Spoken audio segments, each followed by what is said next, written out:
দেখতে পাই লক্ষ কোটি শিক্ষা প্রতিষ্ঠান আছে, সেখানে কি হয়? জ্ঞান চর্চা হয়, আগামী দিনের ভবিষ্যৎ নির্বাচিত হয় এবং আগামী দিনের দেশ জাতির কল্যাণের জন্য মানুষ তৈরি হয়।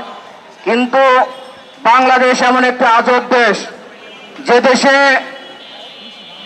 দেশে শিক্ষা প্রতিষ্ঠানে সন্ত্রাসবাদ চর্চা হয়।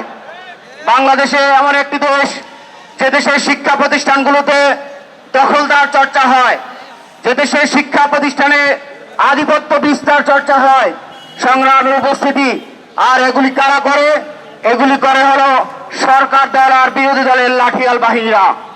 আমরা স্পষ্ট বলতে চাই, সরকার দল আর বিরোধী দলরা তারা সংসদে বসে কি করতেছে? দেশ ও জাতির ভবিষ্যৎ নিয়ে তামাশা করতেছে।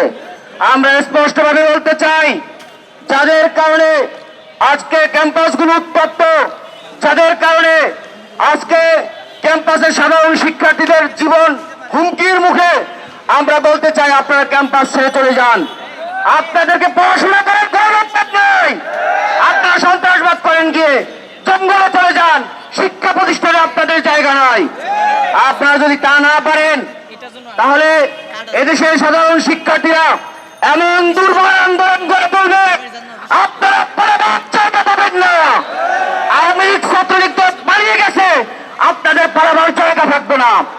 আমরা বলতে চাই, এদেশে শ্বশুরের রাজনীতি, বউয়ের রাজনীতি আর চলবে না। ক্যাম্পাসে সন্ত্রাসবাদ চলবে না, চলতে দেওয়া হবে না। নাসরুল্লাহ ওয়া ফাতহুন করিব ওয়া বাশশিরিল মুমিনিন। আসসালাম।